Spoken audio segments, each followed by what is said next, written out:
Chapter 3. The wide beds of kelp which surround our island on three sides come close to the shore and spread out to sea for a distance of a league. In these deep beds, even on the days of heavy winds, the Aleuts hunted.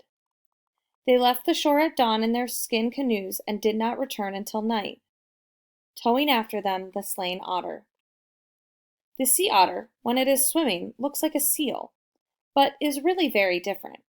It has a shorter nose than a seal, small webbed feet instead of flippers, and fur that is thicker and much more beautiful. It is also different in other ways. The otter likes to lie on its back in the kelp beds, floating up and down to the motion of the waves, sunning itself, or sleeping. They are the most playful animals in the sea. It was these creatures that the Aleuts hunted for their pelts. From the cliff I could see the skin canoes darting here and there over the kelp beds, barely skimming the water, and the long spears flying like arrows. At dark the hunters brought their catch into Coral Cove, and there on the beach the animals were skinned and fleshed. Two men, who also sharpened the spears, did this work, laboring far into the night by the light of the seaweed fires. In the morning the beach would be strewn with carcasses, and the waves red with blood.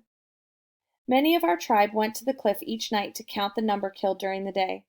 They counted the dead otter and thought of the beads and other things that each pelt meant. But I never went to the cove, and whenever I saw the hunters with their long spears skimming over the water, I was angry, for these animals were my friends. It was fun to see them playing or sunning themselves among the kelp. It was more fun than the thought of beads to wear around my neck. This I told my father one morning. There are scarcely a dozen left in the beds around Coral Cove, I said. Before the Aleuts came, there were many. Many still live in other places around our island, he replied, laughing at my foolishness. When the hunters leave, they will come back. There will be none left, I said. The hunters will kill them all. This morning they hunt on the south. Next week they move to another place. The ship is filled with pelts. In another week the Aleuts will be ready to go. I was sure that my father thought that they would leave soon, for 2 days before he had sent some of our young men to the beach to build a canoe from a log which had drifted from the sea. There are no trees on the island except the small ones stunted by the wind. When a log came ashore, as happened once in a long time, it was always carried to the village and worked on where a chance wave could not wash it away.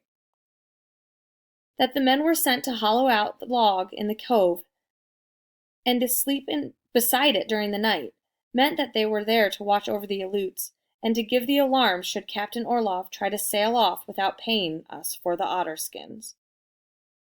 Everyone was afraid he might, so besides the men in the cove who watched the Aleut ship, others kept watch on the camp. Every hour someone brought news. Ulape said that the Aleut woman spent the whole afternoon cleaning her skin aprons, which she had not done before while she had been there. Early one morning, Ramo said he had just seen Captain Orlov carefully trimming his beard so that it looked the way it did when he first came. The Aleuts who sharpened the long spears stopped this work and gave all their time to skinning the otter, which were brought in at dusk.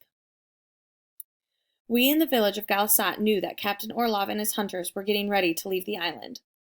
Would he pay us for the otter he had slain, or would he try to sneak away in the night? Would our men have to fight for our rightful share? These questions everyone asked while the Aleuts went about their preparations. Everyone except for my father, who said nothing, but each night worked on the new spear he was making.